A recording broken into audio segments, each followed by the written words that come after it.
Ladies and gentlemen, welcome to Don Adamson Field for today's Section 8 5A semifinal contest between the 5-4-0 Moorhead Spuds and your 7-1-0 Brainerd Warriors. And also a special welcome to the officials for this afternoon's contest as we recognize and thank them for their service. At this time, please turn your attention to our American flag on display at the north end of the field. Please rise and remove your hats for our national anthem. The anthem today being brought to you with our Brainerd High School pep band under the direction of Mike Summerus and Chris Faudrew.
Thank you, Brainerd High School pep band. Now introducing the players first from the visiting Morehead Spuds.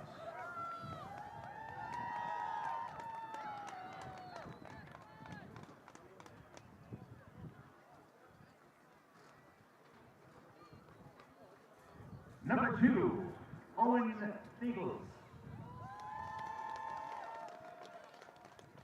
Number 5, Rain Battle. Number 7, Avon Solomon. Number 9, Damon Kissim. Number 11, Jacob Rosswood. Number 13, Tate Lynn. Number 32, Kane Almendinger. Number 33, Tay Wright. Number 41, David Carlson. Number 50, David Krabenhoff. And number 73, Colton Jaklovich. Head coach of the Spuds, Kevin Feeney. That is the Moorhead Spuds defense.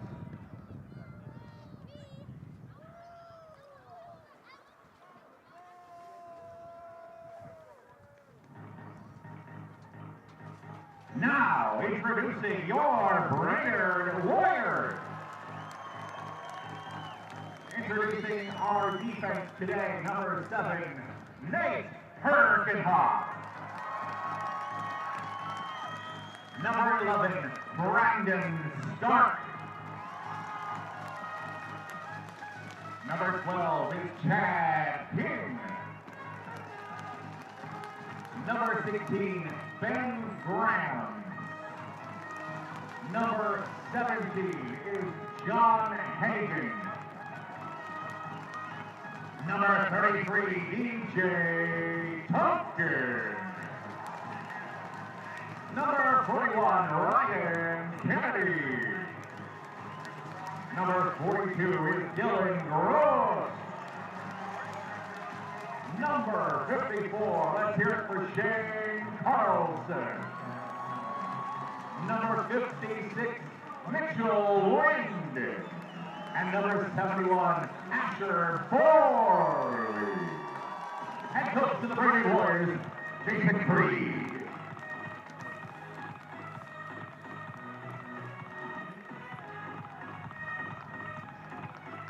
Introducing today's officials, referee Terry Eiger, umpire Jackson Lingus, line judge Dylan Savory, Headlinesman, Jim Jacobson.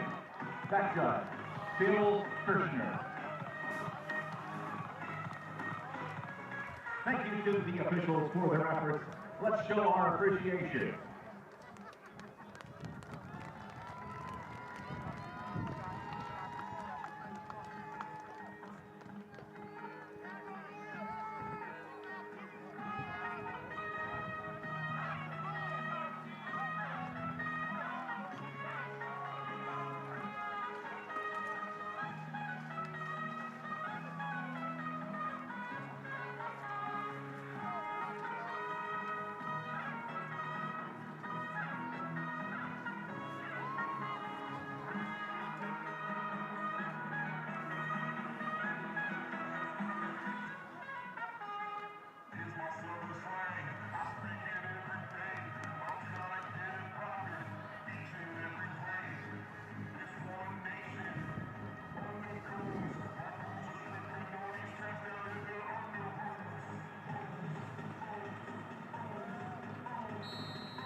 Morehead Spuds, 1st and 10 from the 31.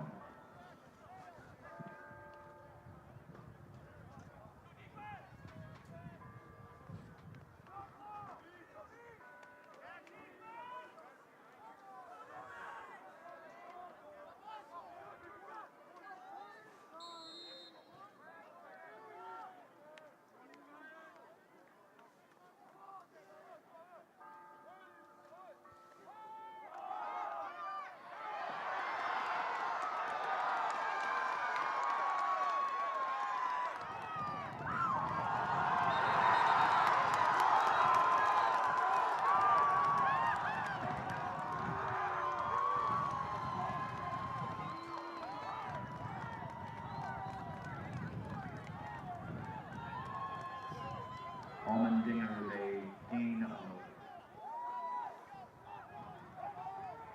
with a gain of 53. Moorhead 1st and 10 from the 15.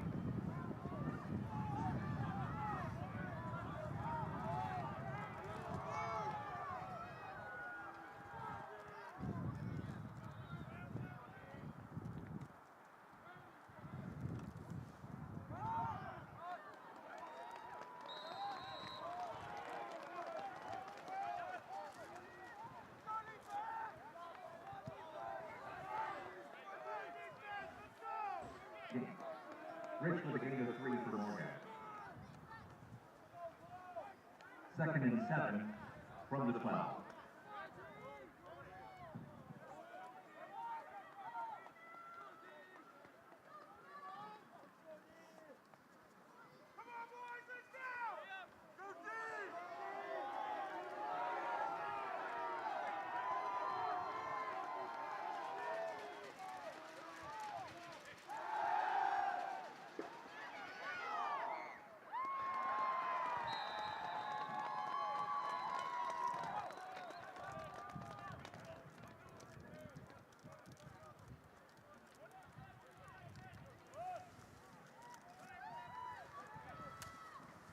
Field just with a catch for Morehead. 3rd down and a yard from the 5.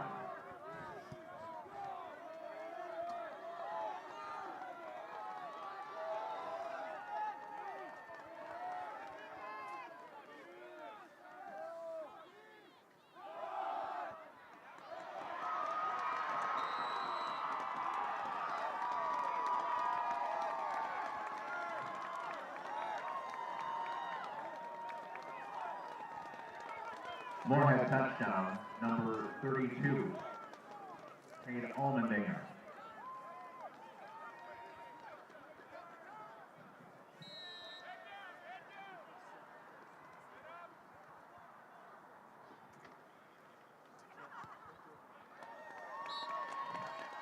The extra point by Krogan counts.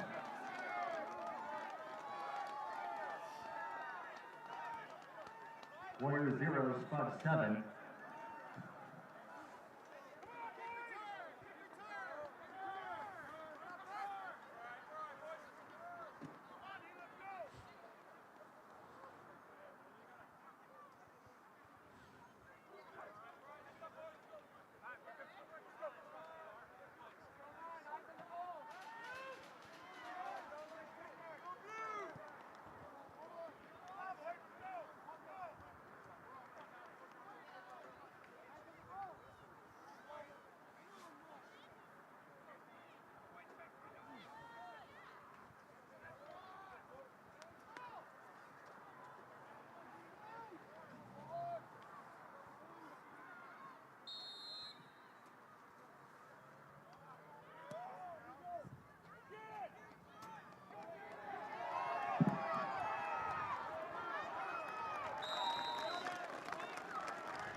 Barnum with the return.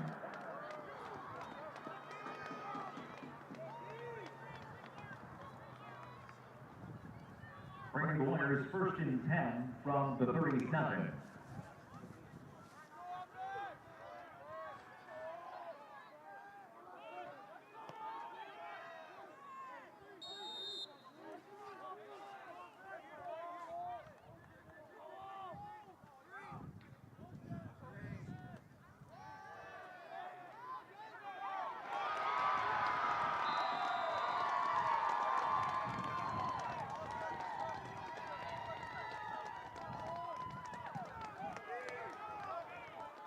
First down for the carry for Brainerd. A loss of 4. He was tackled by Fieldges for Moorhead.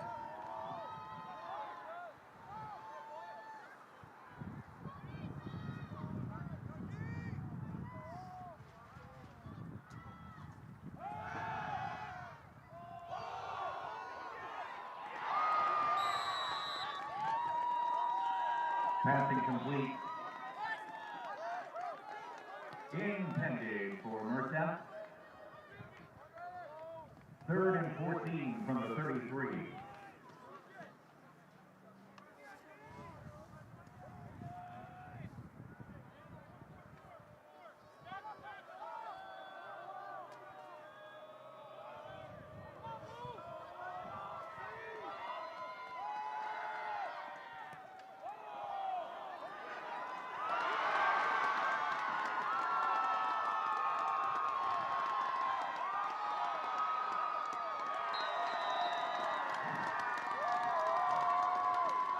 Pass intercepted by number 7, Solomon, for the Spuds.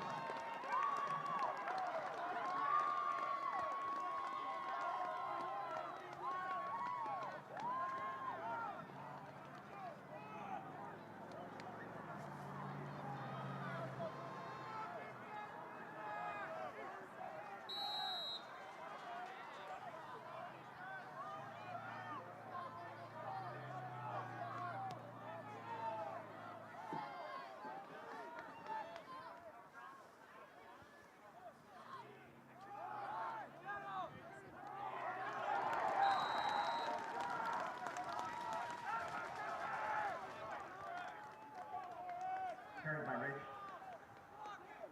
No gain. Tackled by Gross for the Warriors. 2nd and 10 from the 25.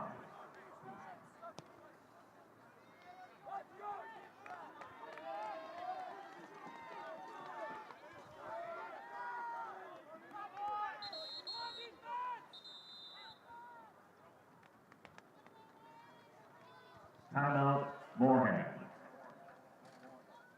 Thank you, Brainerd Warrior Football Association would like to welcome you to Don Adamson Field again for today's contest.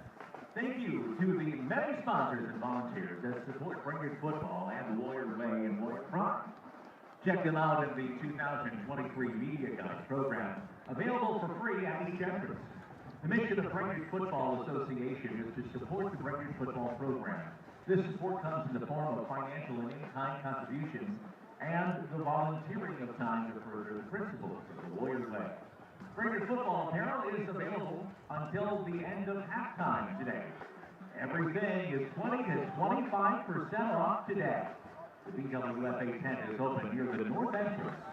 Brainerd football apparel and hats and more are available in limited sizes and colors. Visa, MasterCard, Discover, and cash are accepted.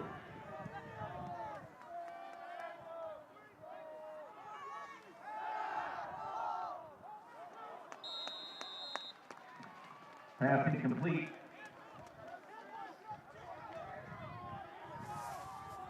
Intended for Fields.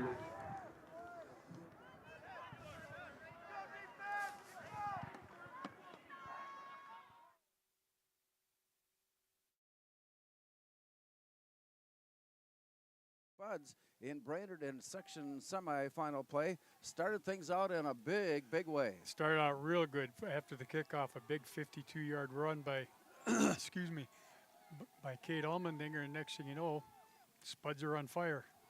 Oh, look And at now this. we've got a reverse. Here's an option. No, the reverse will stand as it goes Touchdown. off to the far side, and let's see, touchdown, Moorhead.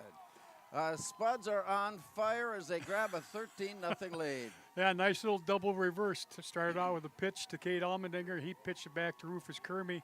Once he got around the right side, Larry, he's got that burst of speed and got tripped up but still scored, and all of a sudden it's 13-0. We have seen some outstanding plays so far as we watched Avon Salmon come up with an interception for the Spuds here moments ago. They were able to turn that around.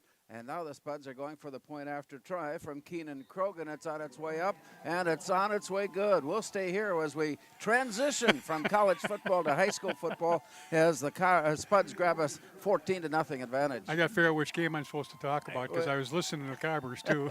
We're going to get confused. There's no doubt about it. But what a way for Moorhead to start. You know, take that opening kickoff, drive it right down the field, then get a big pick.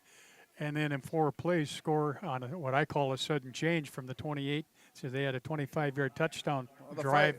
The fire that was lit this past Tuesday when the Spuds took on Sartell in that game. They owned and dominated that game. And it's carried over. Yeah, and boy, I tell you what, a start. And then the very first defensive play, they run that toss play that Moorhead had all kinds of problems with in the first game. And Owen Thielges just played it just perfect and then dropped him for a 5-yard loss. So a great start both defensively and offensively. Krogan on for the kickoff as the Spuds kick it right to left. This is a short kick, and we're going to come back again. We've got a flag already thrown on that play. I think a false start on the play. Offside. Somebody lined up offside. On the offensive team, the kicking team, that would be Morehead. Good, because that wasn't a very deep kick. No, it just didn't go very far. And we've seen a couple of different kickers throughout the year, and maybe their Spuds are still trying to find one that consistently can kick the ball deep. Yeah, and you would think that with Keenan Krogan being the regular extra point guy that he would have a pretty good leg, but he just kind of miskicked that one. But now with the 5-yard penalty, that's just going to give him better field position. They spotted at the 35-yard line, so Krogan drops back and ready to put the ball in play as he approaches. Keenan Krogan's kick is again short and under the 30-yard line. It is returned to the 35 and to the 40. Nice return to the near side. Here goes another big run. This game is big run so far as the Warriors come with DJ Tumpkin on the return all the way into Spuds territory and down at the 37. Yeah, he did a nice job. He caught that ball on the hash mark on about the 30, Larry, and headed right for the sideline. And Moorhead's contained guy got his nose stuck inside, so that gave him an extra opportunity to pick up extra yards. And here they are at the 45. As you join us, we're reminding you that the Cobbers are at halftime. They own a 24-3 lead on Augsburg, and we are right here at Brainerd for semifinal play as the Warriors are starting to light their fire. Sean Holbrook made his way inside the 35, and they'll spot him down at the 34-yard line. That's enough for a Brainerd first down. And a no huddle, Larry. As they get things started, Jake Merseth goes in motion far side. The return comes back, and they are starting to put things together after falling behind 14-0. The Warriors, of course, the talented team that they are, that did not faze them. And they got to get up lined up defensively because they're going no huddle. And a draw fake returned by quarterback Eli Holtz. He's into the end zone for the touchdown. Eli Holtz with a nice ball fake in the backfield. And all of a sudden, where's this game going to end up? I tell you what, 68-62. Well, we could have one of those things that whoever has the ball last wins, but nice job. They just ran a zone read that time. Back cut in, linebackers tackled the back, and he kept the ball, went outside, and then did a nice job of bending back away from the secondary to score. And so the Warriors line it up, and there's the point after try up and good. We're on fire here in Brainerd with 8:11 to go in the first quarter of play. It's Moorhead 14 and Brainerd 7.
There's also a penalty flag at the 47-yard line. So either way, it's either going to replayed or it's going to be a penalty. That's too bad. It was a nice return all the way out to the 37-yard line. With the kinds of explosive plays we've seen so far, you'd hate to see a penalty come in and kind of take it away. Yeah, I guess they've got to be called too. Yeah, yeah. I suppose the referees are just a necessary evil. 14-7. Moorhead has the lead. I knew we'd make that mistake here along the way. The Spuds have the advantage, and we're trying to sort things out. Well, we got a legal block in the back, and we also have a legal block below the waist. You can't block below the waist on a kickoff. So the penalty yardage is being marked off against Moorhead, and it's put the two together. It's a big mark off all the way down inside the 10. They'll spot it right at the 10-yard line, the nose tucked up right up against the 10. So the Spuds have a 90-yard field to work with and a 14-7 advantage as play is underway here in the first quarter from Brainerd. It's Section 8 semifinal play.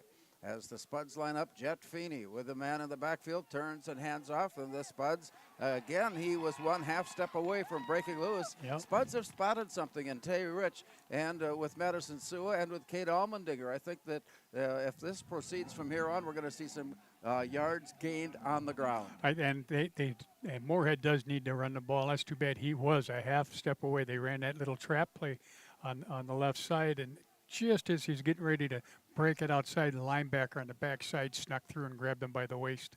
This play comes with 7.5 minutes remaining in the first quarter.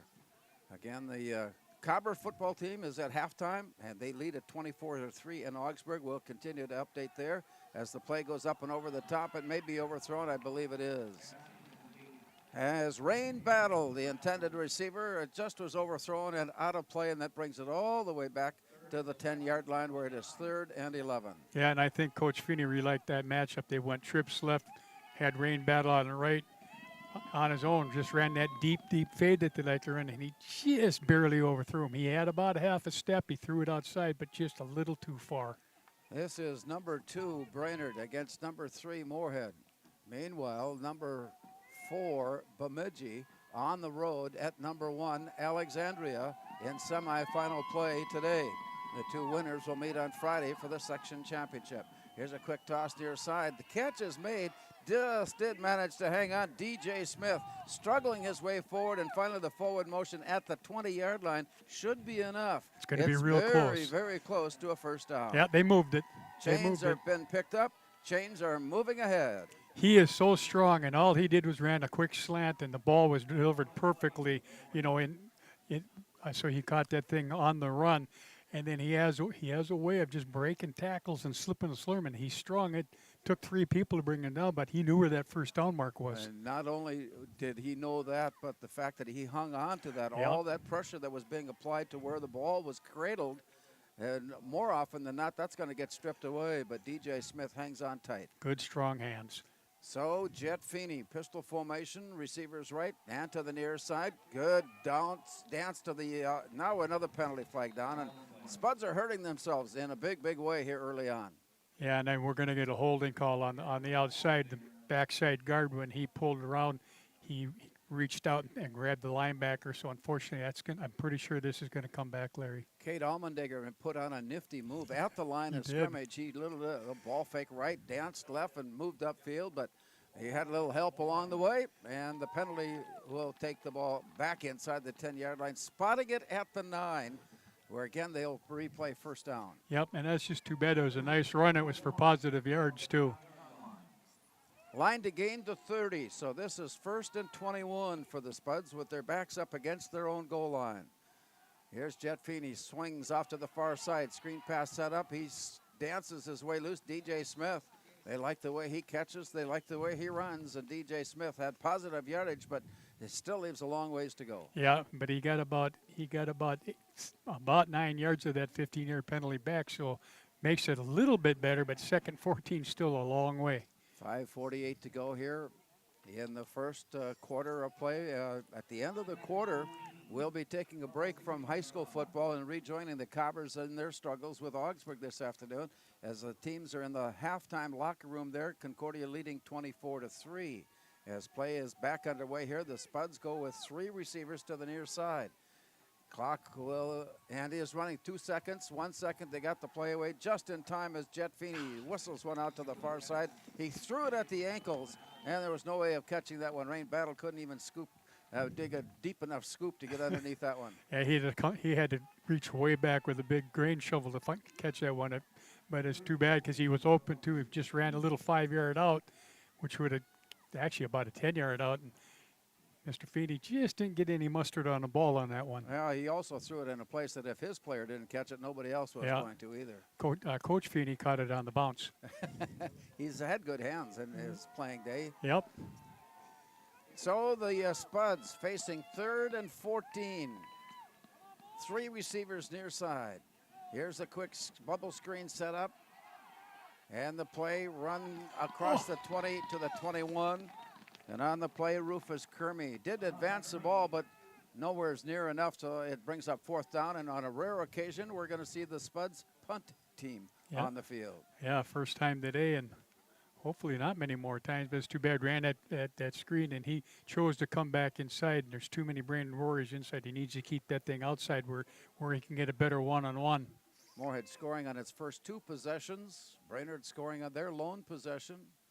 Moorhead leads at 14-7 as they prepare to punt away. Snap is there for him, and he has to hurry, and it just about got blocked. They put on a lot of pressure. And the play comes up to midfield and across to the 47.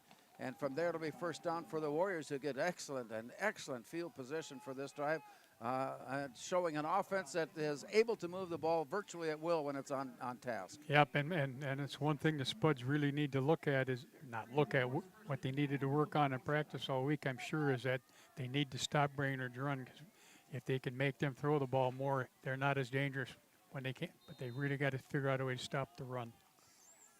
Eli Holtz, pistol formation, steps up forward to take the snap, turns, hands off, looking for his man.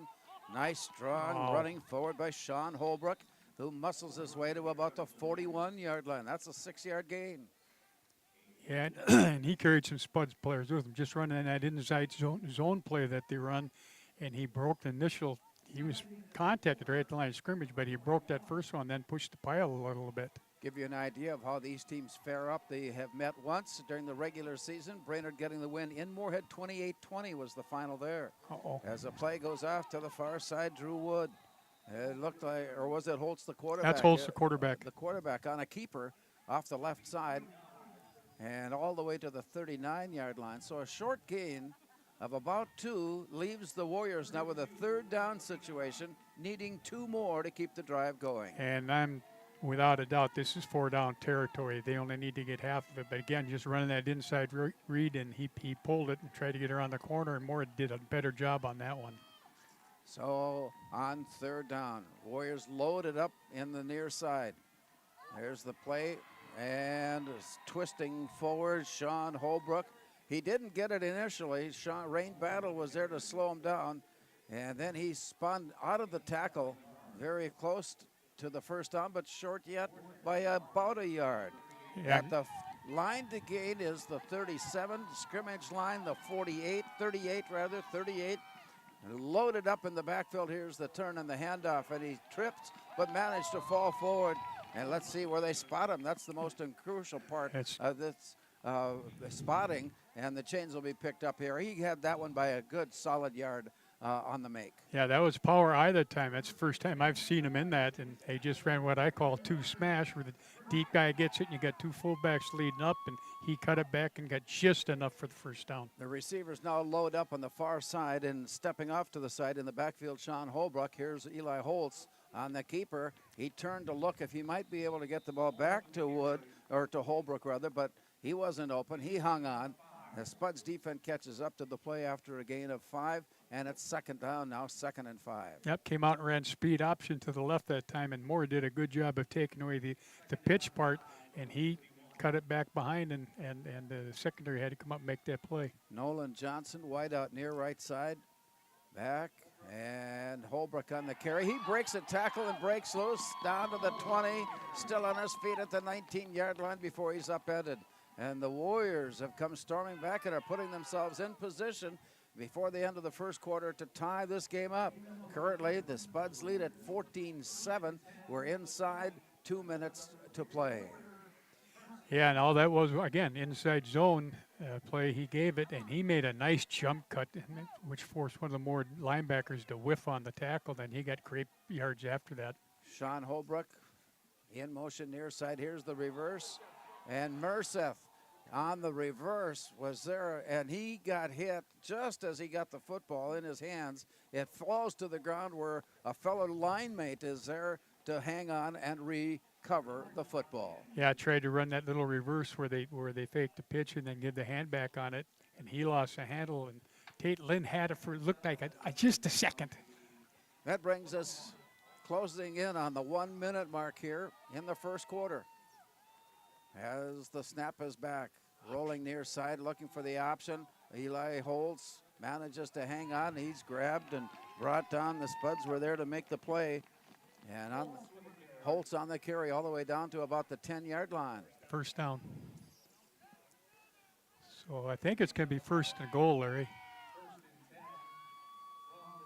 Yep, 1st and goal. It will be 1st and goal. They cannot pick up touchdown without, or the first down rather, without scoring.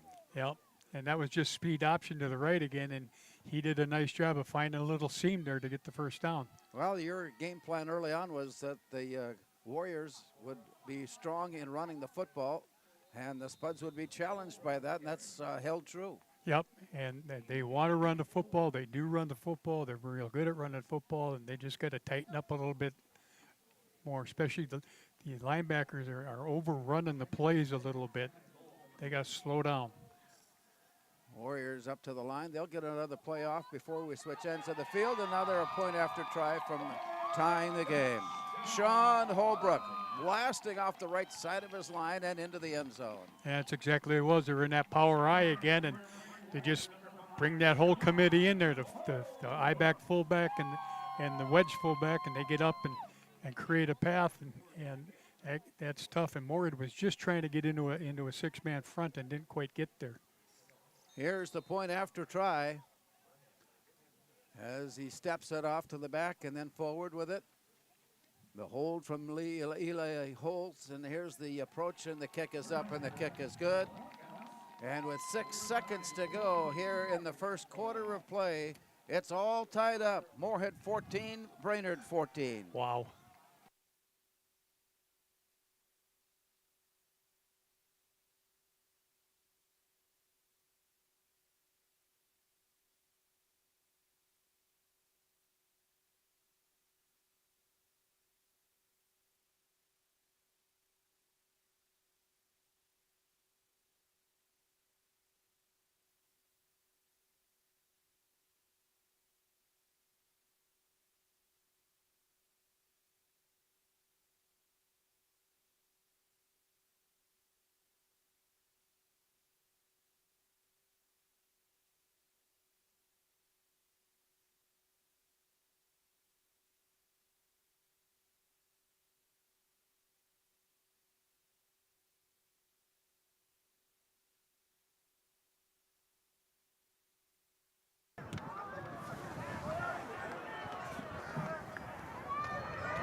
Currently with return.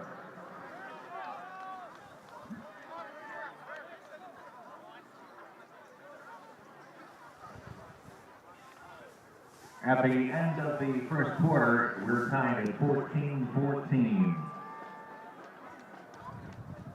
Mike's Trees has been preserving trees for generations. Service includes structural pruning and routine maintenance, tree removal, tree preservation plans, insect and disease management, and commercial and residential mulch, to name a few. Check out Mike's Trees for any of your arbor needs. And Lake Country Toyota, they're located just north of Baxter on Highway 371. They will buy your used car and provide 2 years of free oil changes with the vehicle purchase. Need peace of mind, purchase a vehicle and receive Lake Country Auto Guard, complimentary 10 years, 150,000 mile powertrain warranty. Thank you, Lake Country Toyota. And the Sealing Heating and Roofing has been serving the Brainerd Lakes area for over 60 years. Contact them about your heating, ventilation, air conditioning, and custom sheet metal or commercial roofing needs. Thank you, Sealing Heating and Roofing, for your support of Brainerd football.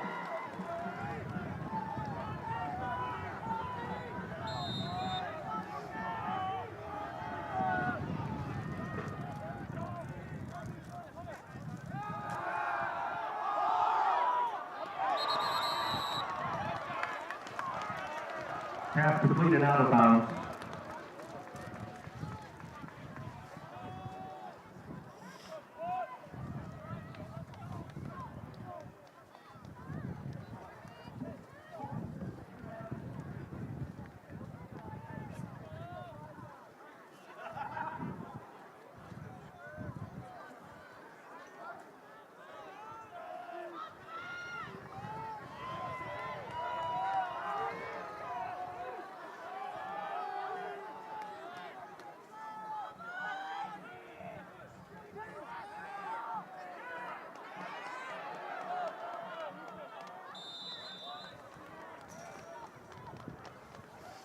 Curry with the catch.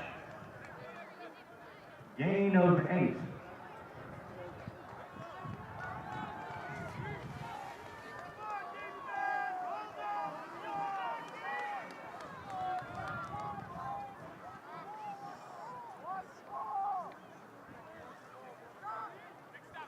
Third and 2 from the 34.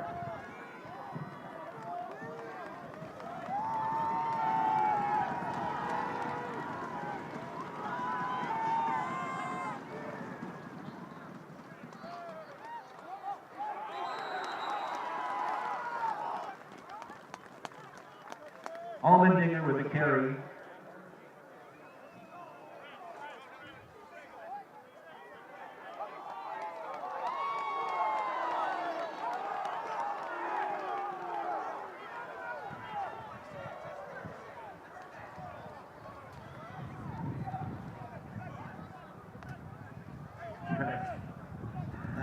First and 10 from 36.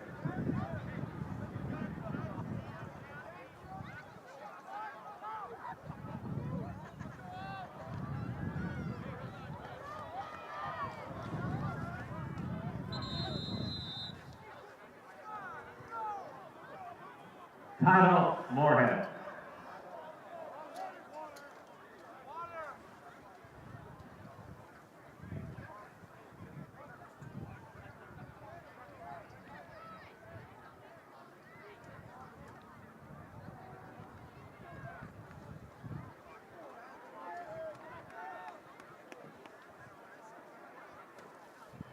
You want some of the best and authentic Mexican food in the region, stopping for lunch or dinner at Al Tequila in Baxter for a hearty plate or plates of straightforward Mexican cooking and drinks in a vibrant atmosphere.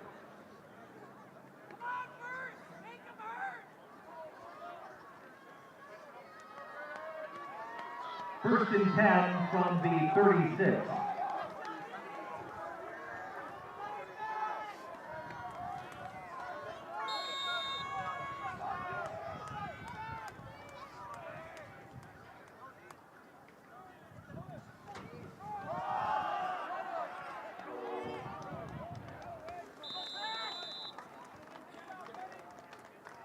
Rich with the carry. Gain of 2, 3.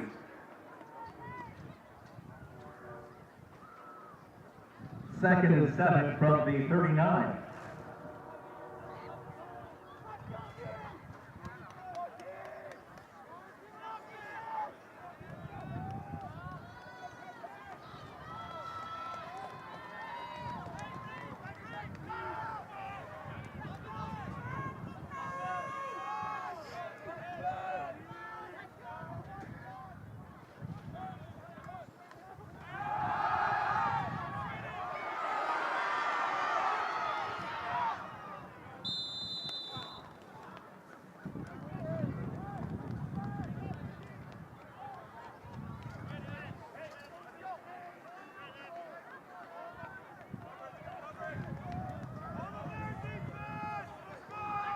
Answer the carry. Third and 3 from the 43.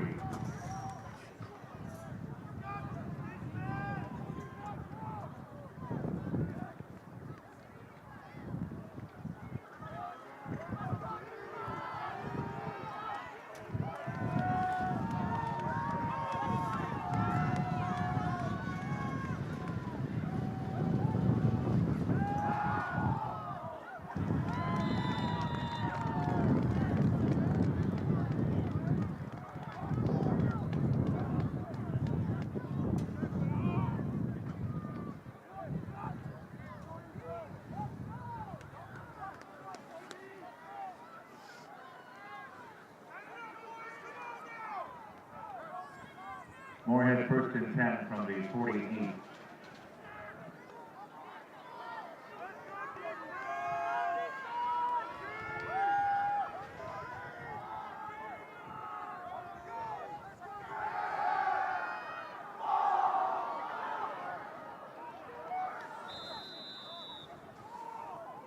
Pass incomplete. Intended for Smith.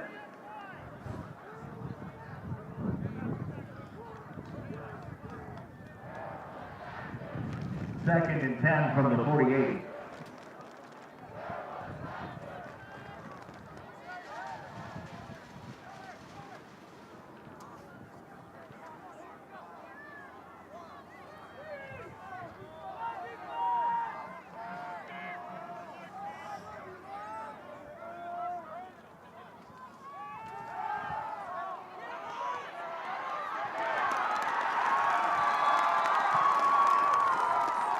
Smith with a catch.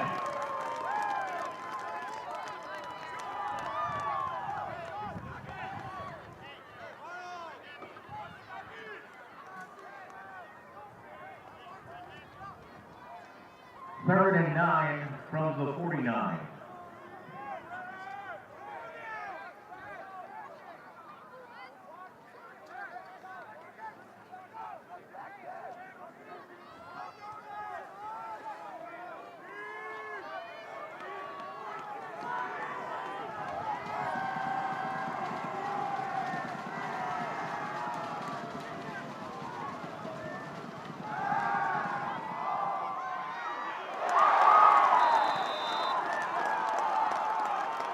Caught by Smith.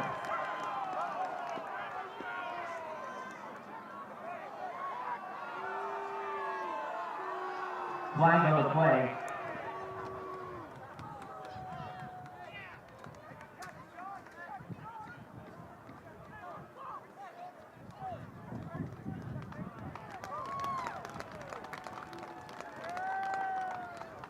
Illegal formation, Moorhead.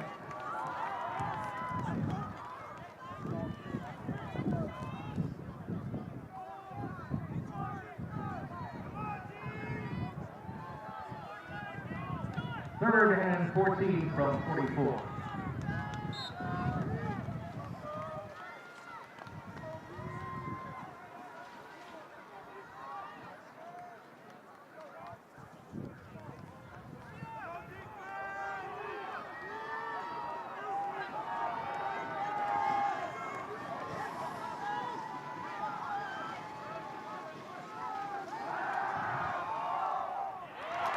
Pass incomplete.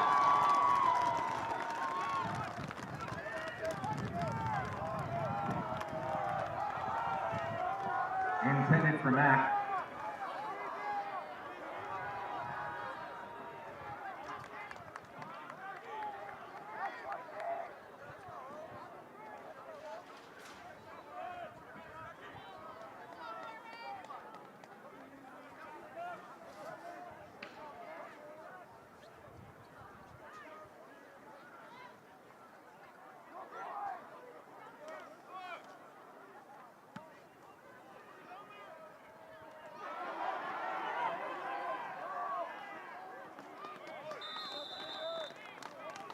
Returned by Stenbrum.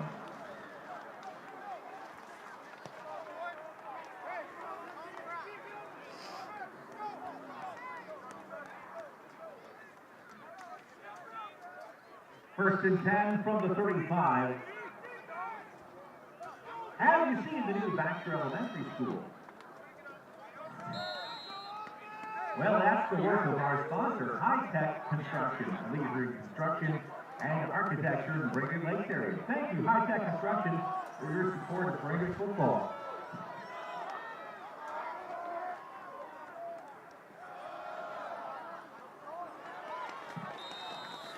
Holbrook with a carry and a gain of 1. Second and 9 from the 36.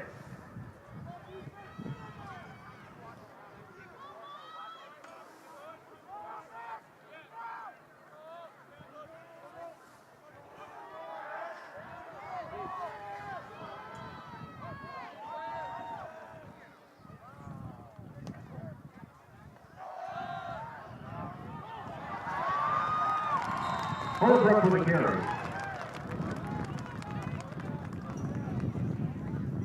Gain of 6.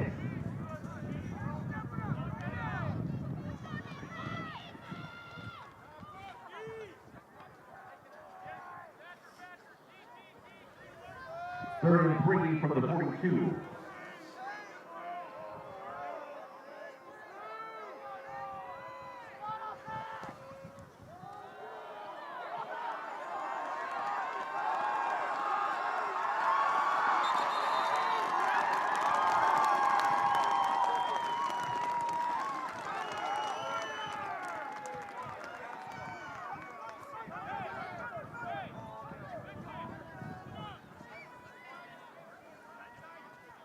Eli with a carry.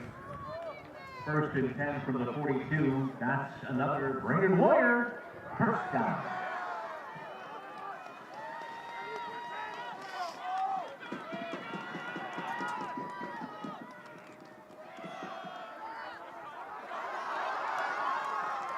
Holbrook with a carry. Gain of 9. Second and a yard from the 33.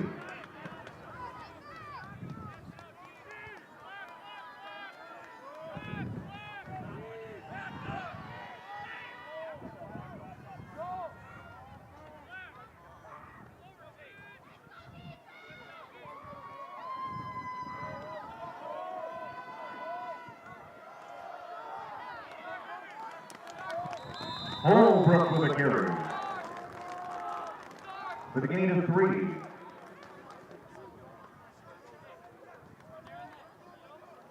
First and 10 from the 30.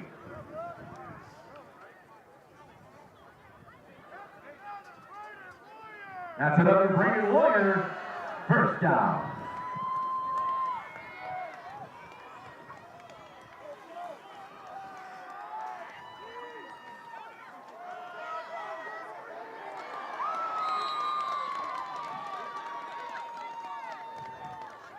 Barnum with a carry, a loss of 1. Second and 11 from the 31.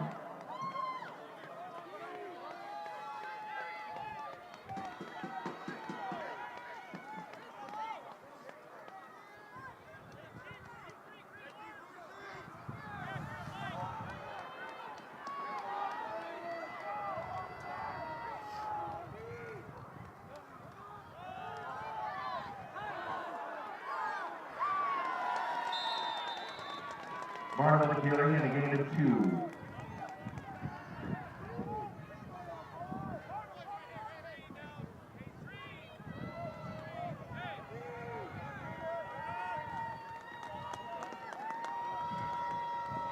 Third and 8 from the 28.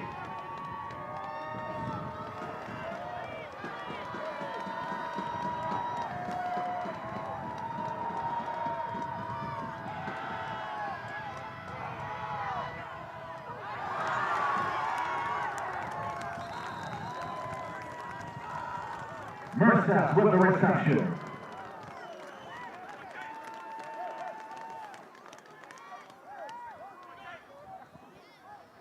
First and 10 from the 18. That's another Brainerd Warrior first down.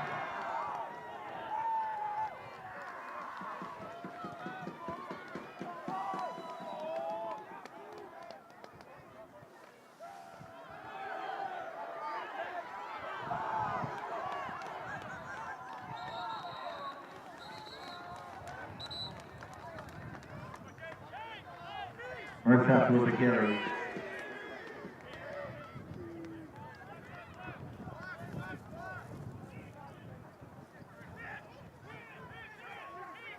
Second and 1 from the 10.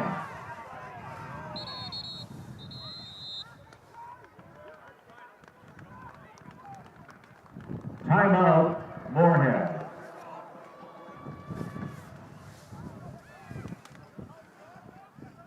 Their final timeout.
Yeah, he runs hard and he's hard to bring down.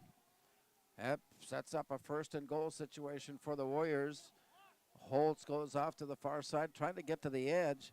The Spuds are there to meet him. They stop the forward motion, but it's still a gain at about the 5. Yep, that was just a quarterback sweep is all that was. He faked to the running back and then went behind the running back, and they pulled it looked like the front side guard. And Rain Battle did a great job of forcing that back inside Larry so that he didn't get more. Had some help from Jack Olstead in the middle of all of that play, and it's second down inside the 5. Here's the run. Correction, that was from inside the 10, and it goes down to the 5-yard line. It's on the 1 foot line now. As they mark it, there we have the lines, and he was about a little shrug away from scoring. From scoring. And again, just running that smash play where both fullbacks lead up. He has a great job of cutting back, but and he wanted to get in the end zone, but Moorhead stopped him. Big third down play here. 3rd and goal inside the 1. The turn, the handoff, and Holbrook slammed his way and waited to say the official from the far side says no, he must run another play.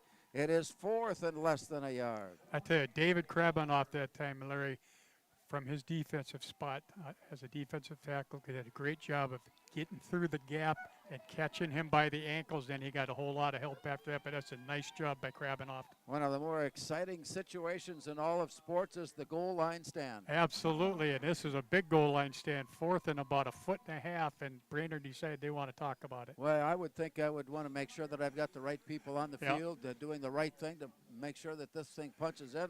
After this play, then it's the other guy's ball. Absolutely, but that last one was a great goal line stand to see if they can do it again.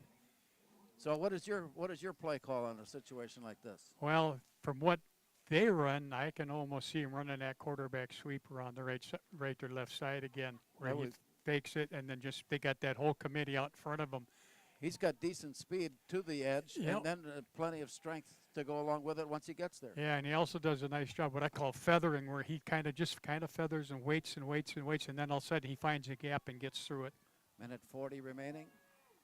First half play tied at 14. Brainerd threatening. It is 4th and goal and less than the length of a football. Eli Holtz, he's protected by all kinds of backs, and he'll hand it off. And I'm not sure he got it. I'm not sure he got it. Sean Holbrook is there and is stopped. The Spuds with a goal line stop just before entering the zone. And again, it was David Krabanoff who got the penetration and messed up the timing of the play. And then I think it was Jack Olstead that made next contact, and then next thing you know, you got 8 Spuds there pushing him back. Now, in a game like this with all the implications, that's huge. That's a huge play. That's huge. Now the Spuds have the job at hand of taking over inside the 1. They got 99 plus yards ahead of them, and the clock shows less than 2 minutes. 2 minutes. It's 1:44 remaining, as they may have. Yes, there's the. That helps.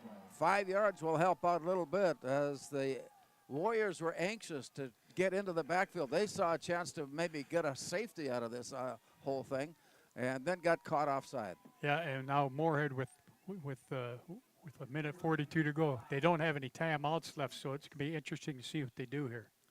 So from the 5, wide receiver left, wide receiver near right side. Here's DJ Smith. Taking a look behind him, Jet Feeney. He's going to throw up and over the top. He's got his man. Catch is made. Owen Thiel just is there, and he's tiptoeing along the sideline before stepping out of bounds. That turned into a 35-yard gain, and it's first down, Moorhead. All right, for 2 gains now, Owen Thiel just has come up with some really big plays, and none bigger than that right there, because he had to go up and get the ball. It was underthrown just a little bit, and he went up and caught it at its highest peak, and then tightrope down the sideline, picked up an extra 5 or 6, I think. Just to keep you up to date, we'll be rejoining Carl Hauser in Augsburg for continuing coverage of Cobber football in just a moment. As we continue play here, the Spuds have a first down at their own 33. Wide receiver left and right. Here's a quick toss, and it's knocked away incomplete. The Warriors had good coverage on the play as Ben Gross was there, and it is knocked away incomplete. Yeah. Rain Battle, the intended receiver. Nice, and Brain just ran a 5-yard hitch, and the nice job by that corner out there. I think it was Chad King, number 12, Larry, read that perfectly and knocked it away.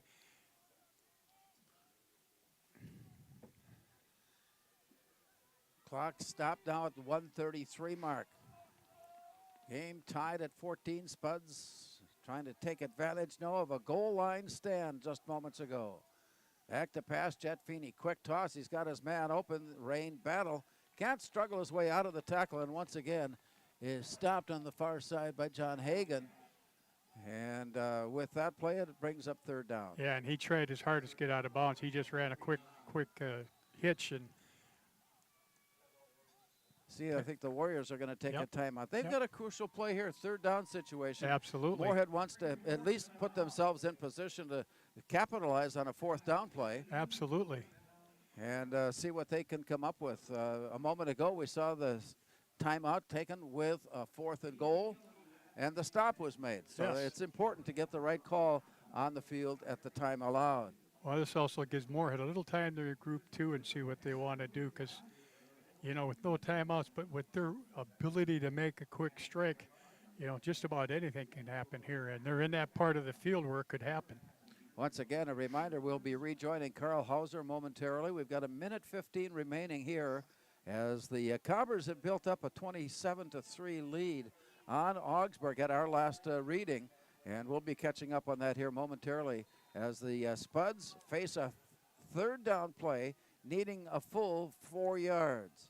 Wide receiver, Kermie in motion, stops near side.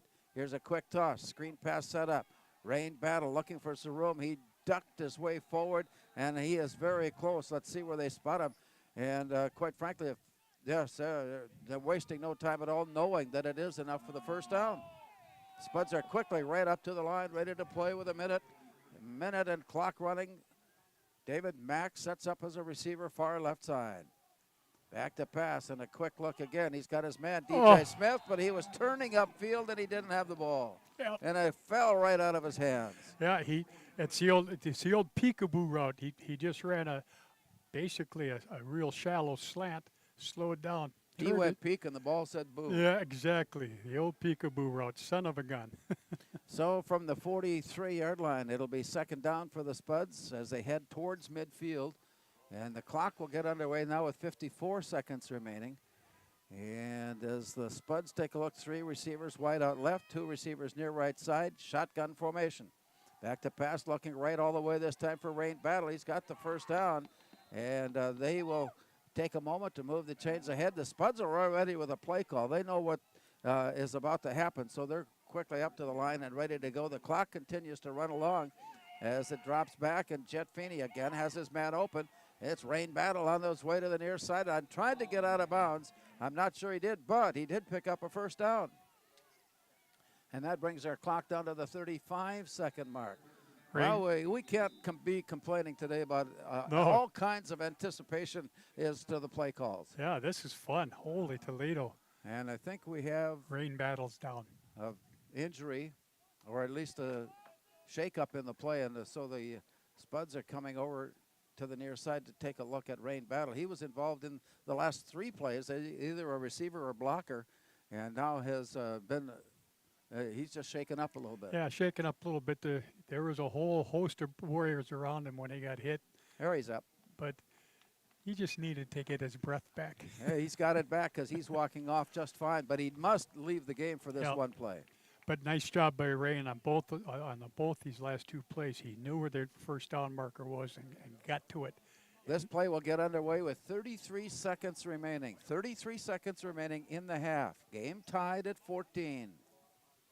As they come up to the line, Jake Erdman leads the way up. He's that offensive left tackle, and he's a force to be reckoned with. Here's the snap back for Jet Feeney, standing in the pocket and looking. He's got his man near side, Kermie, with the catch, and then wants to dance upfield, but he realized also, I better step out of bounds. Yeah. Stop the clock, and he does. Yeah, with 20 seconds left, good job. And I tell you, nice job by Jet Feeney. He was looking deep. That was covered. Looked back to the left and came all the way back to the right. There's not very many ninth graders I know that can do that. He looks as though he's out there all alone and there's nobody to put any pressure on him. Yeah, well, you know, they haven't blitzed at all today. And Moorhead's front has, for the most part, has given him enough time to throw. This play with 20 seconds remaining before we head into the locker room at half. DJ Smith, Owen Thielges, Jamison Dunlap all wide out left side, along with Rufus Kermie. Back to pass, looking right, being flushed out of the pocket, leaning, throwing up into the end zone. It is there for grabs. David he makes Mack, a catch, but it's out of bounds. David Mack, the receiver on the near side, ran out of room as he entered the end zone. Yeah, and he just the ball. It was kind of a flutter ball. That's tough throwing that on the run like that. But you know, I still can't believe the kid went up and got it. That's a nice job. to the 25-yard line. One, maybe two more plays. It's a third down situation as Rain Battle returns to the field. TJ Smith, Owen Thielges, David Mack all wide out left side. Rufus Kermey and Rain Battle to the near side in the shotgun formation. Looking up the middle of the field, the catch is made. Oh! The run is made. David Mack is inside the 5-yard line. David Mack made it all the way down. They're going to try to get there and spike the ball there. They got it in time, but I think we'll see what time is remaining on the clock. Well, this is a tough situation. Out of timeouts, no play to, and the Spuds apparently are going to try a field goal. Yeah, but what a nice job by David Mack. Has not seen a lot of playing this time. Not until recently. And all of a sudden, he does not only does he make a great catch, he almost scored. And so now he becomes the holder on this attempt for 3. The snap is back and waiting. Here's the approach. Blocked. Did not go. It was blocked. Keenan Krogan got on it. He got the kick away, but it was low and it was blocked. And that puts us in the locker room at halftime. And exciting. This is championship style play here this afternoon in Brainerd. It's back to Concordia we go. At halftime here in Brainerd, it's Moorhead 14, Brainerd 14.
First and 10 from the 42.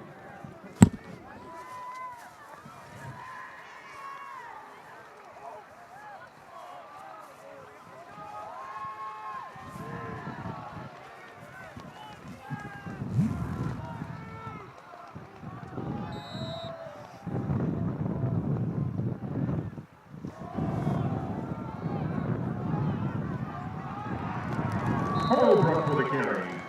Gain of 9.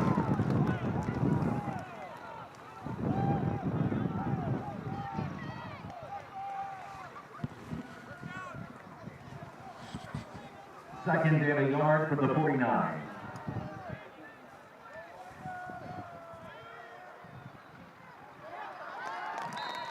Holtz with a carry.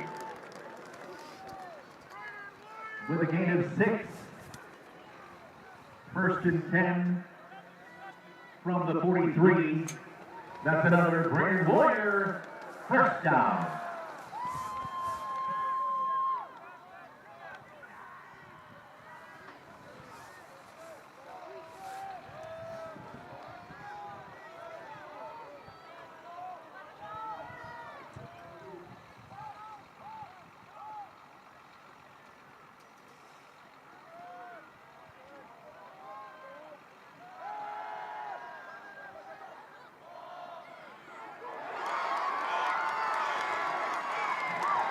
Point on the play, caught by Moorhead.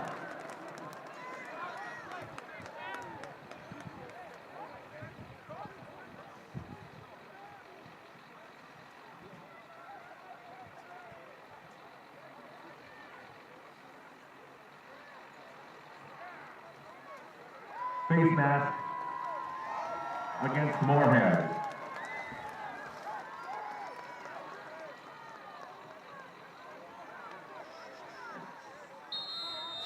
First and 10 from the 14. That's another Brainerd Warrior first down.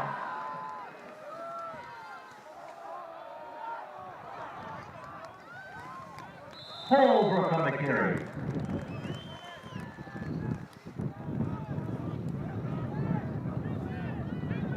With a gain of 7, it is second and 3 from the 7.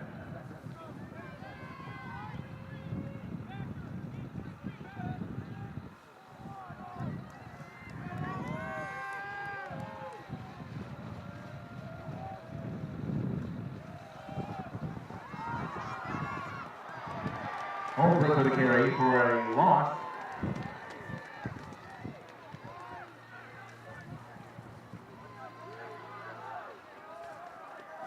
With a loss of 2, it's third and 5 from the 9.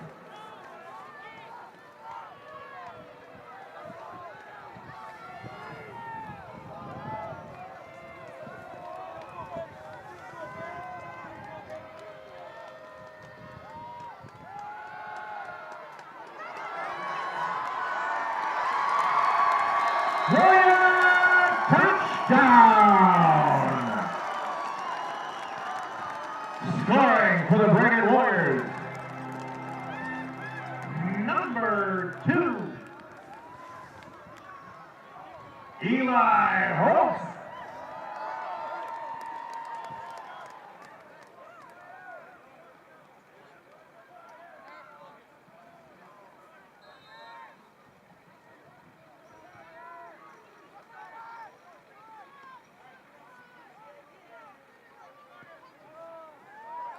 The ripple extra point counts.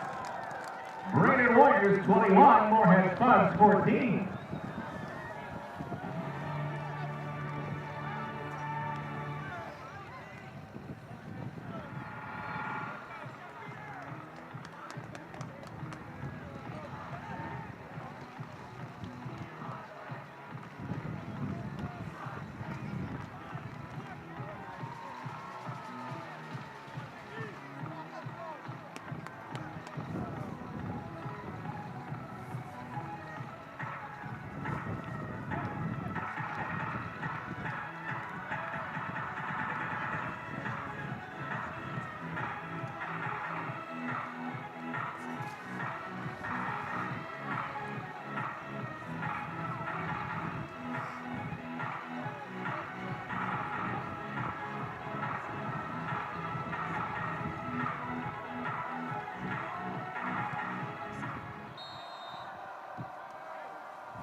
Kirby with the return for Moorhead.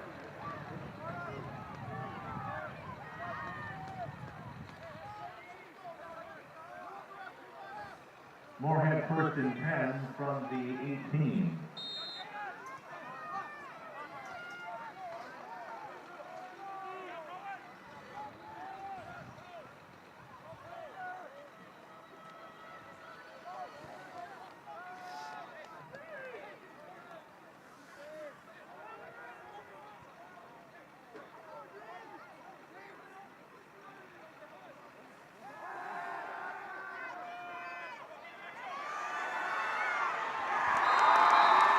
Meany with the carry for a loss of 8.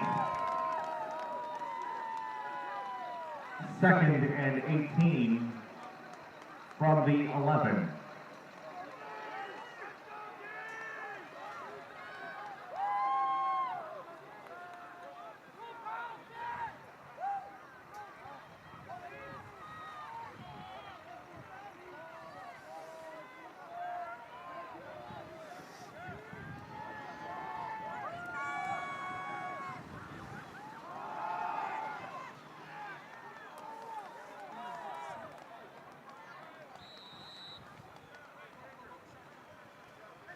Allmendinger with the carry. A gain of 7.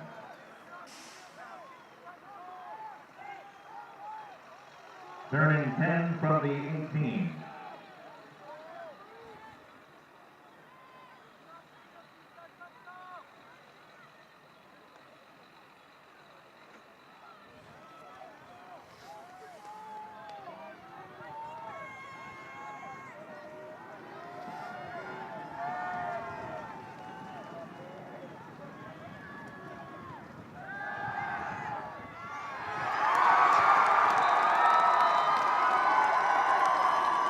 With the carry for a loss.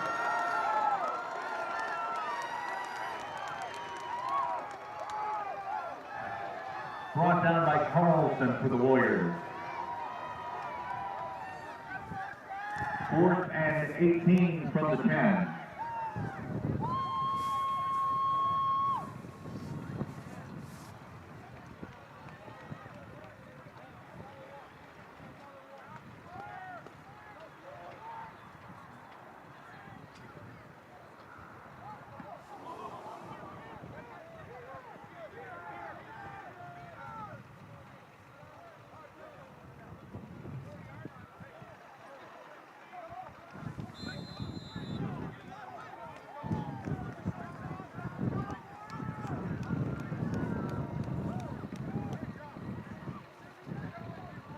Warriors take over. First and 10 from the 38. That's a 52-yard punt.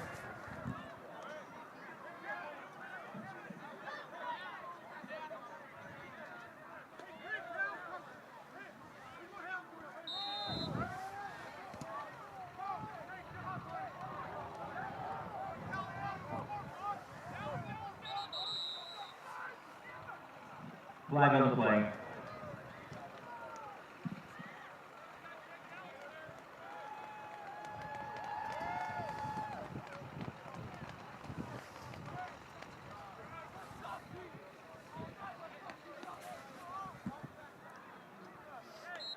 Illegal procedure, Warriors. First and 15 from the 33.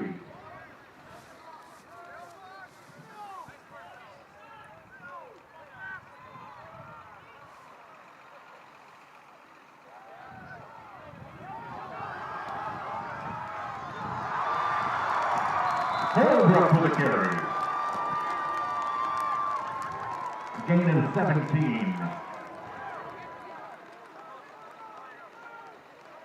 First and 10 from the 50. That's another Brainerd Warrior. First down.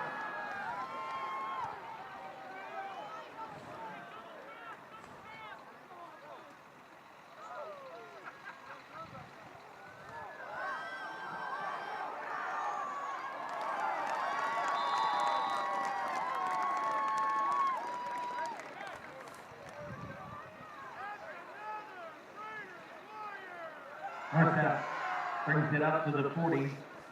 That's 1st and 10 from the 40, and that's another Brainerd Warrior first down.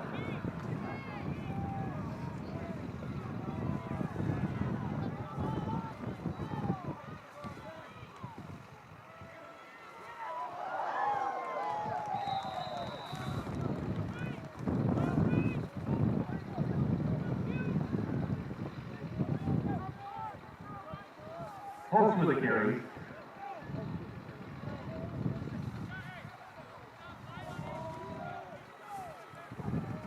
Second and 4 from the 34.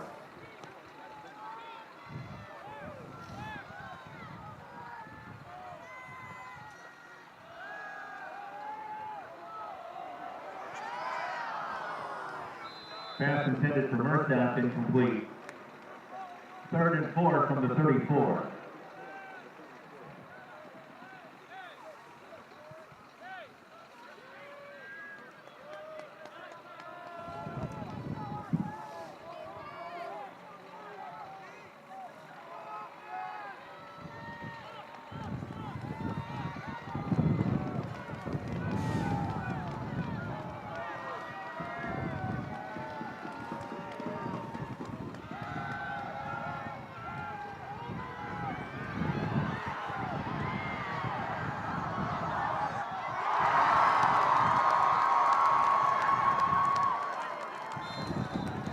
Blind on the play. Pass completed to Moorhead.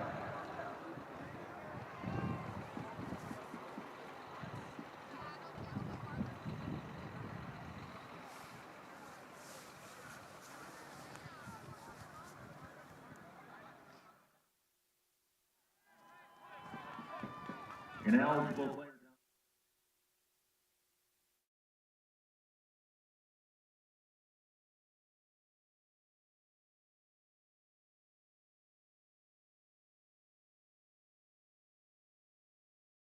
Season as they defeated Augsburg earlier today. 30-10 was the final, and will conclude regular season play next Saturday at Bethel when they take on the Royals.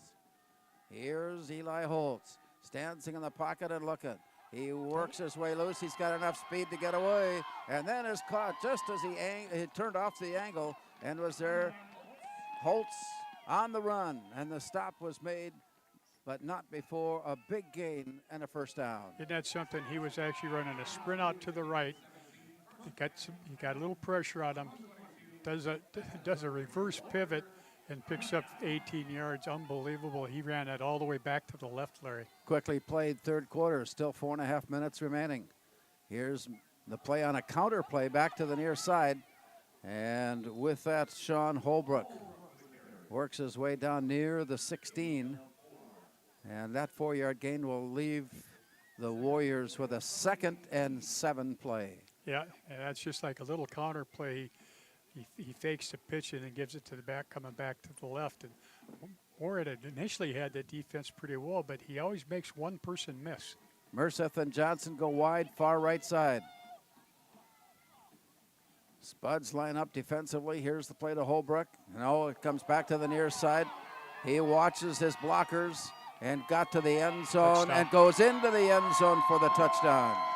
The Spuds had him all wrapped up at the goal line, and he struggled, and one of those little struggles, he ended up giving some position and was pushed into the end zone for the score. Yeah, that time they faked a sweep, and then that's just a quarterback keeper all the way around the left side, and he's got good speed.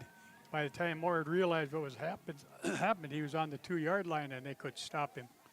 A second touchdown of the half for Eli Holtz to get things underway. 3:54, the time of that score. And now the point after try comes off the leg of Bennett Hernandez.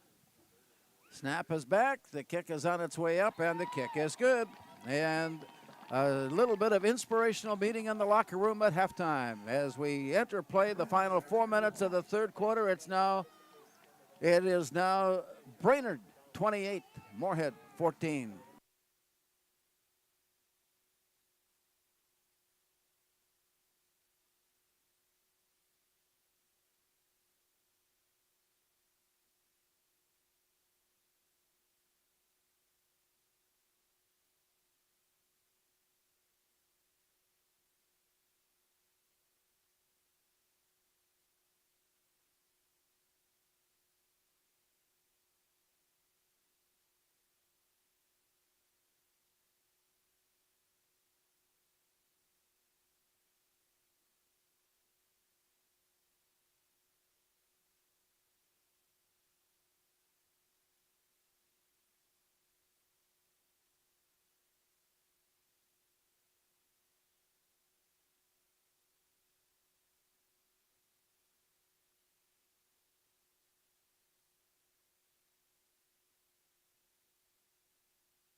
Madison Sua takes the kickoff at the 10-yard line, brings it out across the 20, angles it towards the sideline and steps out of play at the 27, and it's first down, Moorhead. Yep, that was a nice high kick, and they had tried to set up, looked like they were trying to set up a middle return the way they had it set up, but he couldn't get to it, so he just got what he could, and that's not bad field position. Yeah, Madison Sua is another one of those players, off the young players on this Moorhead team. Yeah, young and fast. Yeah, he's aging. First down. Jet Feeney, little hesitation before taking the call. There's the snap. And Rufus Kermee thought he had a little bit of a seam as he went left side of the lawn. And with that play, the stop is made.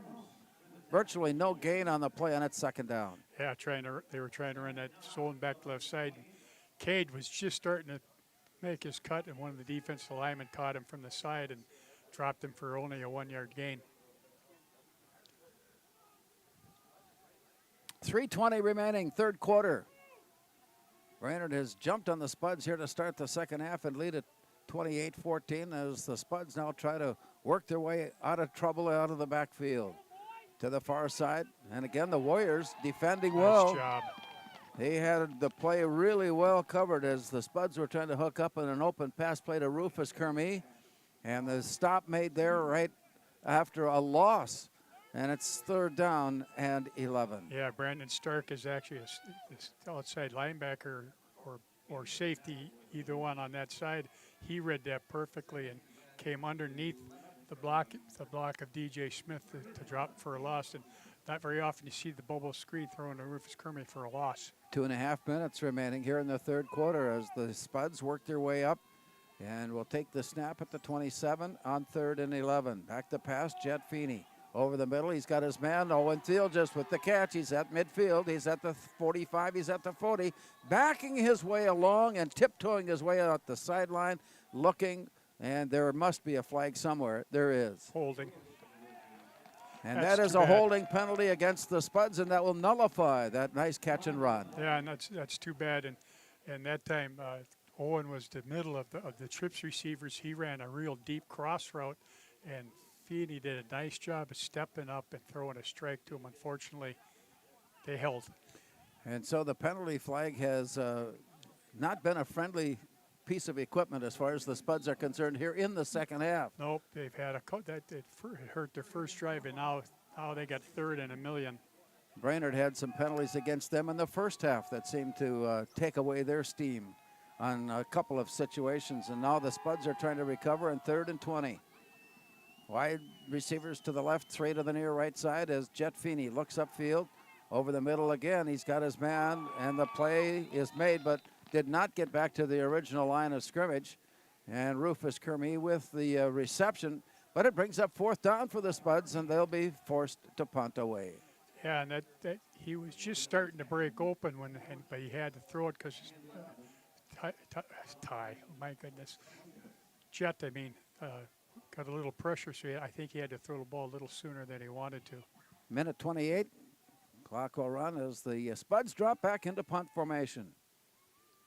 And will decide to kick. He hesitated for a minute and now gets a friendly roll once again all the way down and inside the 30, and they'll spot it at the 25-yard line. And that kick, 52 yards. Joel Egerdahl, or was that? Yeah, it was Joel. Yeah, Egerdahl on the punt. And again, a short kick, but it got a friendly roll. A real friendly roll. He's got that way of kicking it end over end, and I like what he did. They didn't rush him, so he just waited and waited. Finally, he kicked it. I had a notion he was going to set and throw, frankly. I think he just saw nobody was rushing him, so I'll just wait. And so when he did kick it, they couldn't return it. Brainerd has its 3rd possession of the second half. They have scored on their first 2. And that nice draw play fake ends up on a gain of 5 as Eli Holtz once again picks up positive yardage. Yeah, zone keeper again, faked the zone read. And then he just followed the back up the hole after the back got tackled. He just followed him up, picked up a nice 5-yard gain. Clock is underway here in the third. winding down with 40-some seconds still remaining. Holbrook looking for some room. He follows his play. He doesn't over-pursue. If it's not there, that's just fine. I'll wait for something. And he generally gets positive yardage, this time moving the ball up across the 35. Yeah, and Tate Lynn had a nice angle on him, and he got stiff-armed off of him, and that caused Tate to miss the tackle, and then he picks up the first down. There is not, they need not run another play here in the third quarter. If they do decide not to, the only way it would stop is if Moorhead decides that they want to put the stop on play. Brainerd is already indicating that they're going to come to the sideline and talk things over before starting the fourth quarter play. And as we put the cap on this third quarter here today in Brainerd, our score, Brainerd 28, Moorhead 14.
Well, this game started out in a rather inauspicious way with the Spuds scoring twice, and then all of a sudden the Warriors settled things down. They scored twice, and at the half it was all knotted up at 28 or 14-14. The second half has belonged to the Warriors as they have scored twice, and as we start the fourth quarter, the Warriors leading at 28-14, and on a play, a pickup of a couple puts the ball down at the 43. And for the Warriors, it is second down and 3. Yeah, it was pretty neat. They faked the zone read that time. Then they ran a reverse to Jake Merceth from the receiver spot, came around on a reverse and picked up 8 big yards. Wide receiver left, wide receiver and flanker near side. Man in motion, Ty Nelson. Spuds back up and wait. Here's the play down the line. And a little side step before the step forward. And the Spuds make the stop, but not before the first down. They'll spot it there at the 48. He's got great patience when he runs the ball there. He just kind of settles in, and all of a sudden he'll see a little crack for him to run through. And then he just accelerates so fast that he does a nice job, but Moorhead can't get a good shot on him. And so with that, the Warriors just underway, fourth quarter. Came into the game as the number 2 seed in Section 8. At 6 o'clock tonight, the number 1 seed Alexandria will host Bemidji. And then the 2 winners will meet on Friday. Here is Eli Holtz. He is caught from behind and a jump onto the tackle, knocking a helmet loose. And that was the Moorhead player that lost his helmet. And was that Salmon? Yeah, because Yvonne Salmon with, yes, there I see it. Yeah, so his helmet came out, so he has to come out for a play. Samian Kasim. And again, just run it, fakes the zone read, rides it for as long as he can. He finds an opening, and he's got really nice speed, and the next thing you know, he's in the secondary.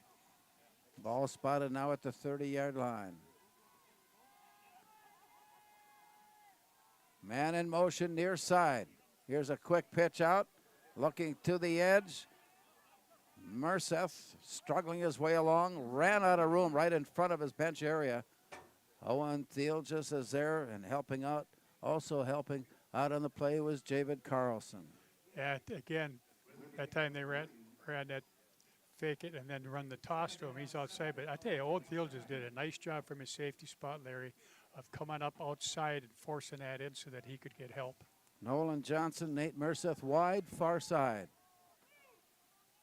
Pistol formation. Holbrook goes in motion. Here's the play and the keeper. He spun out of a tackle there. Quarterback Eli Holtz.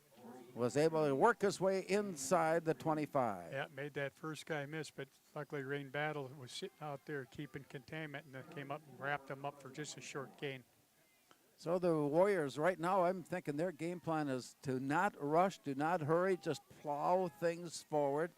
And that seems to be working just fine. They haven't put the ball in the air, what, all half? Or has there been one pass attempt? Yep. Meanwhile, it just gets done on the ground. And they're taking almost all 25 seconds off the And they're play close. clock. Yeah, they're taking a close look at the play clock.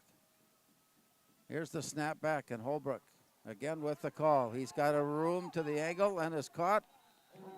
Holbrook goes down inside the 20. That's enough for a first down. As they spot it near the 15-yard line, the chains have moved on. Yeah, just running that outside zone, and he looks. Whoever was playing that end on that side stuck his nose inside, and he just busted outside. And luckily, Rain Battle was able to get off the block and make the tackle. Otherwise, he was going to score. There may be a little bit of a slow procedure in this final moments of the fourth quarter as the Warriors take the full advantage of the play clock. Here's a look to the near side, right in front of Moorhead. And from there, the ball came up short.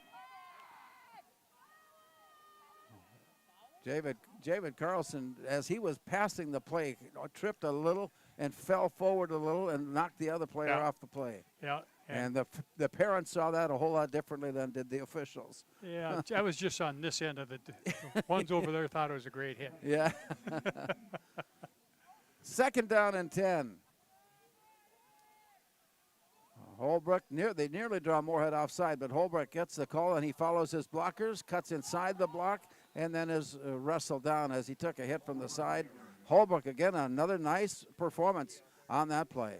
Yeah, and again, it's that outside zone, and he goes and he waits to see what's happening, and then all of a sudden he bursts up and he makes people miss, and you got Moorhead players that are leaving their feet when they're trying to tackle, and you can't tackle somebody like that by leaving your feet. They got to stay on the ground and come up and wrap better.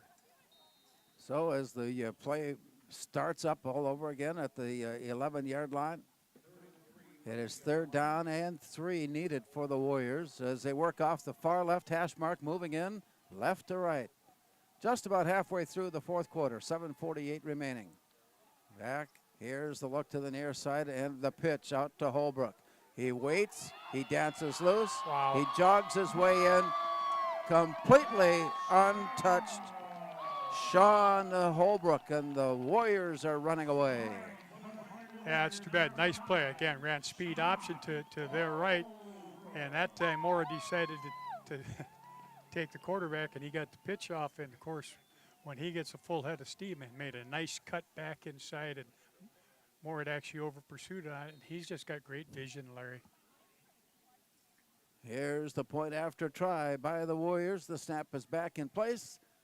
The approach, the kick is up, and the kick is good, and the point is good with the time now showing 7:24 remaining in this Section 8 semifinal game. It's Brainerd 35, Moorhead 14.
Welcome back to Brainerd as we line up for the Warrior kickoff.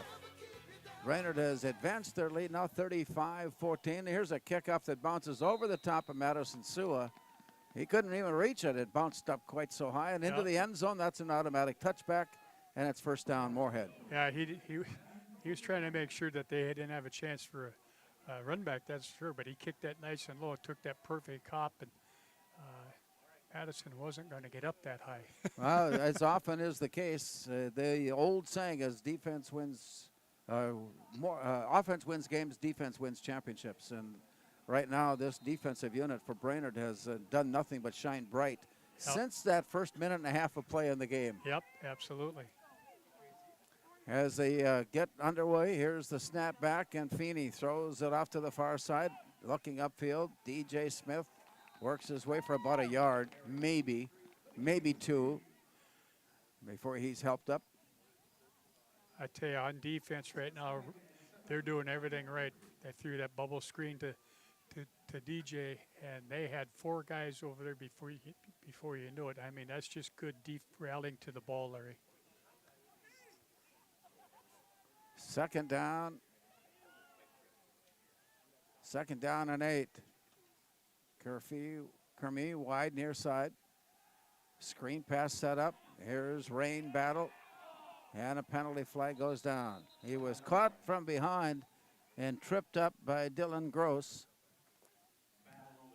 And rain battles play ends at the 25-yard line. And it looks like the holding penalty came far back upfield when before it got to rain battle.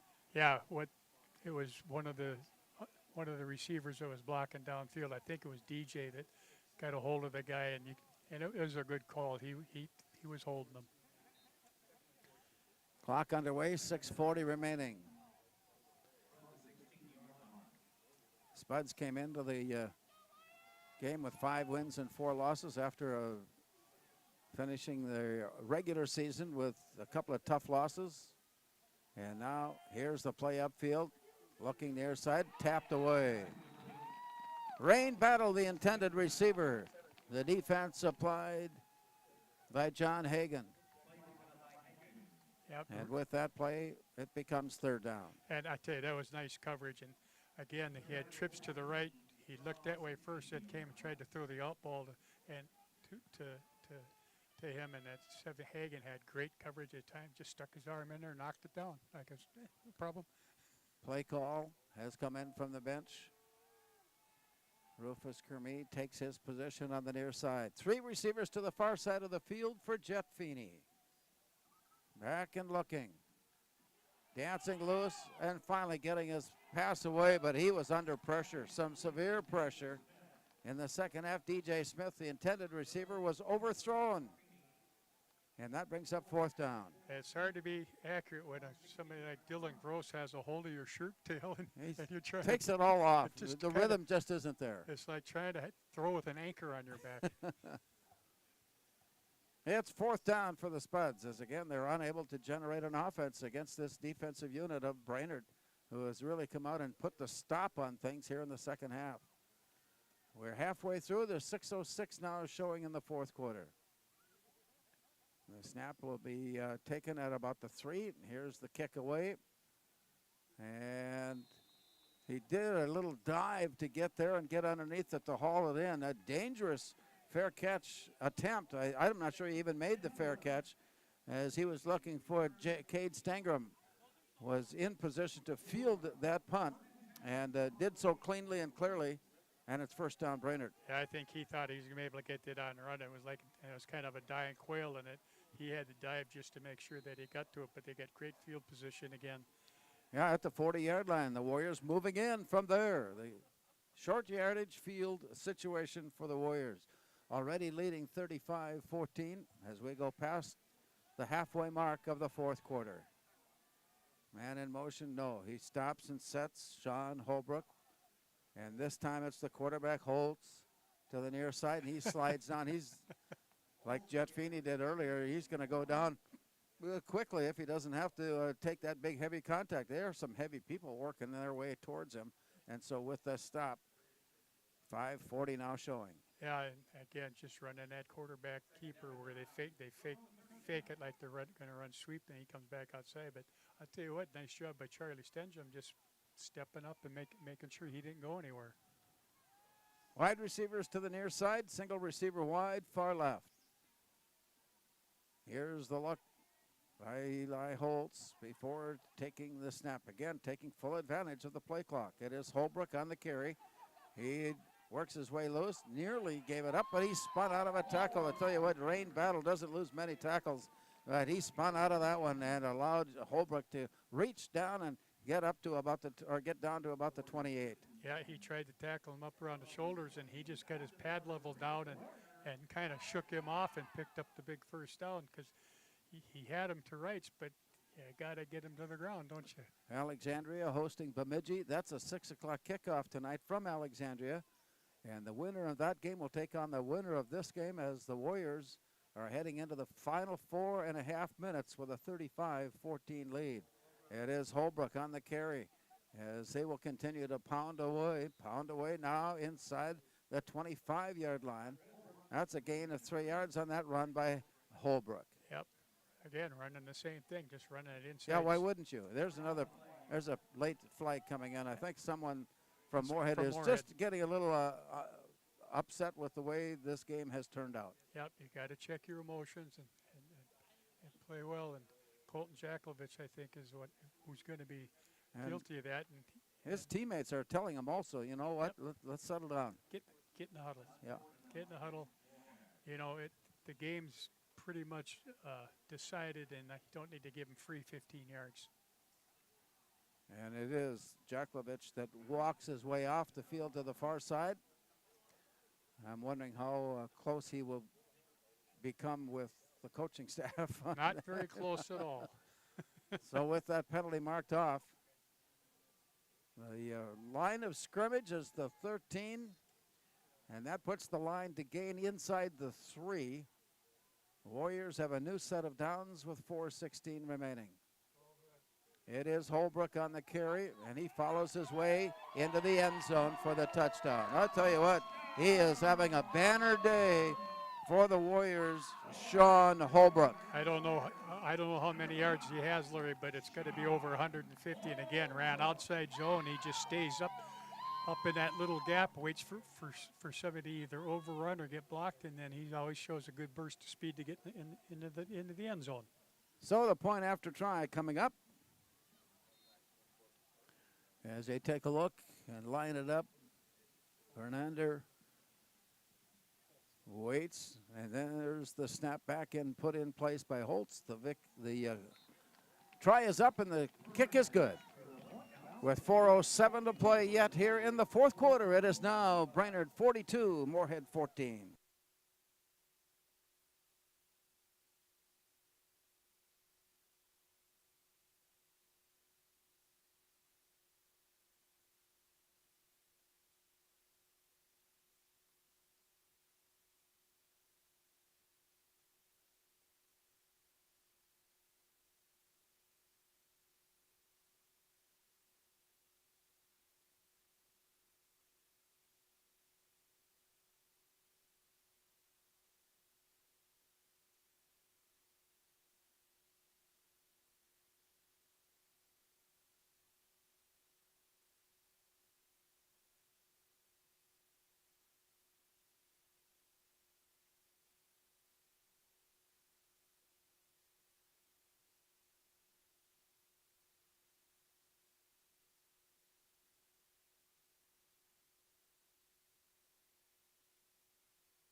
Picks up the kickoff and brings it across the 10, the 15, up to the 20, and a big open field tackle puts a sudden stop to any continued return. Kermie on the return, putting it down at the 25. Yeah, I tell you, he had a good head of steam going, and he started out to the left, and he saw something in the back, and what he didn't see was number 34, who's not on the roster here, making a great open field tackle. And it's first down for the Spuds now as they have fallen behind 42-14. They scored the game's first 14 points. And the shutdown defense of Brainerd has led the way since. And another false start call as the Spuds are a little bit disheveled in that play. Jet Feeney taking a listen in before taking his team back into the huddle. Yeah, false start. The call will cost Moorhead 5. Yeah, and the Spuds David Mack at the time, he was the lone receiver on the left side, and he took off just a little too soon, just trying to run a little out route, and he tried to get there before it was time. Another one of the many young Yeah. first-year players, sophomore, or freshman and sophomore players on this Moorhead team. Yeah, just unbelievable. 3 receivers to the far side, 2 on the near side for Jet Feeney, and a quick toss to Kermie. Up the sideline before stepping out of bounds. And he has become a bigger part of the offensive scheme as the second half of the season has been played. Yes, he is. He's really kind of he's coming out part if you may. But one thing you look at is that he can run that out all day because nobody wants to try to run with him downfield. Because he would be way ahead. Yep. He's got great speed. It's kind of like Jay Rich has great speed. Madison Sua has great speed. Yep. 4 receivers lining up to the far side. David Mack on the near side. And again. I think we'll have another flag as he took off a little bit too early. And again, it was David Mack as he had about a half-step jump on the play.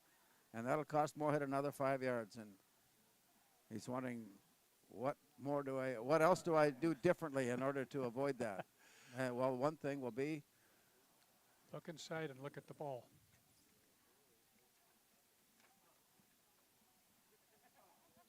Jamison Dunlap comes on. Rain battle, Rufus Kermie. On the near side, 3 receivers, far side for Moorhead. Inside of 4 minutes to go as Jet Feeney swings one out to Kermie. He gets a step, spins and twists his way out to the 35-yard line, very close to the first down. Close. First downs have been hard to come by against Brainerd here in the second half. Yeah, they got that one, though. And again, just Kermie running a basic 5-yard out. Got it, made a guy miss, and got just enough for the first down. I mean, the nose of that ball's barely on that line, isn't it? 3:36 and clock running here in the fourth quarter as the Spuds and Warriors battle it out for the semifinal win here today. Here's a quick toss to Dunlap, and he's at the 40 and then steps out of bounds. Let's see where they spot him. Near the 41-yard line is all. And with that play, it is a 5-yard gain. Yep, and a nice job again, just, running safe routes. It's one-on-one over here. They can throw that out route all day. From the 42-yard line, it is second down for Moorhead. Warriors have dominated, and they have owned the second half. And they have done all the scoring since Moorhead jumped out to a 14-0 lead. It is 42-14 Warriors. Here's a look. Back to pass, a quick toss. Feeney finds Dunlap. He crawls his way up to about the 50-yard line, and from that midfield stripe, it is a first down. Again, nice timing route by those two. Dunlap's just the inside twin. He just run a little kind of stop route, turned around outside. The ball was thrown perfect, perfect timing on the throw. So right at midfield. Clock is underway with 3 minutes remaining. Back to pass and looking. Quick toss, Dunlap. He's got the catch, and he is shirt tailed down. He got grabbed from behind by Caden Felsky. And with that play, it goes down at the 36, and it's first down for the Spuds. Larry at 5'7" and 135 pounds. He went to make that cut. When he's got it by the shirt, he's not going anywhere. He didn't, and he didn't. First down, Moorhead, as they've worked their way into Brainerd territory, and once again, they come to the near side. Kermie is on the sideline. He was ready to high step his way further, but he'd already stepped out of bounds. Yep, but again, nice timing. That out route there, unfortunately, it's going to take him the rest of this clock to score that way, but 2:28 remaining. Brainerd appears to be headed to a section championship matchup with Alexandria 1 week from last night. Friday night encounter from Alexandria. If the Cardinals are able to defeat Bemidji. Here's Dunlap again, and he got spun around and put down. I tell you, that was a nice job by DJ Smith. He's outside out there. They threw the ball inside to Dunlap, and he came and got a nice block for him, and that gave enough time to get the first down. Yeah, Smith is a highly regarded wide receiver, and it's not only his ability to find the spot and to be there when the ball gets there, but he also has the physical abilities needed to block and to lead the way upfield. He's going to be playing somewhere on a Saturday next year. Back to pass and looking off to the far side. DJ Smith with the reception, and he struggles to get loose, and he's still struggling to get loose, and then finally is rustled all the way down to the 5-yard line. It's first down. I'll tell you what, just again, basic out route. Then he came back inside and started pushing people out of the way and got the first down. All of a sudden, you got first and goal. From the 5-yard line, Jet Feeney waits for the snap and takes a look. A quick look to the near side. He's in the end zone. A jump up to pull it in for Owen Thielges as he hauls it in for the score. Thielges getting a high five. Congratulations with a big hug, and there's a whole lot more to that hug than the fact that he scored 6 points. Absolutely, but tell you what, ball was thrown out. He went up and got it, and he got whacked pretty good, but you know, he came down and hung on to it. Nice job and nice throw. Yeah, what a two-game set for Owen Thielges with 3 interceptions and a couple of plays touchdowns last week, or on Tuesday night rather, and then the play today over the Brainerd Warriors. The extra point try was good, and the Spuds tack on a score with 1:25. We return to Brainerd after this timeout. It's the Warriors 42, Moorhead 21.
Now the Spuds score near the end of regulation and trail at 42-21 as the Warriors have doubled up on the Spuds.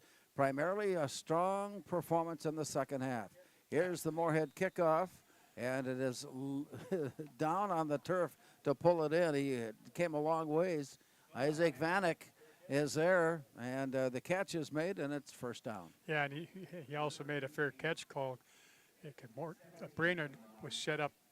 They thought maybe Moorhead might try an onside kick or something, so he was the only deep back, so he just fair caught it. But again, he didn't quite judge it just the way it needed to be Struggled judged. a bit to get to it in a flow, and almost gave it up. But it's almost like a dying quail that the ball just came down that quick. Hoyt Wilhelm, baseball. Yes. Knuckleball. Knuckleball. There you go.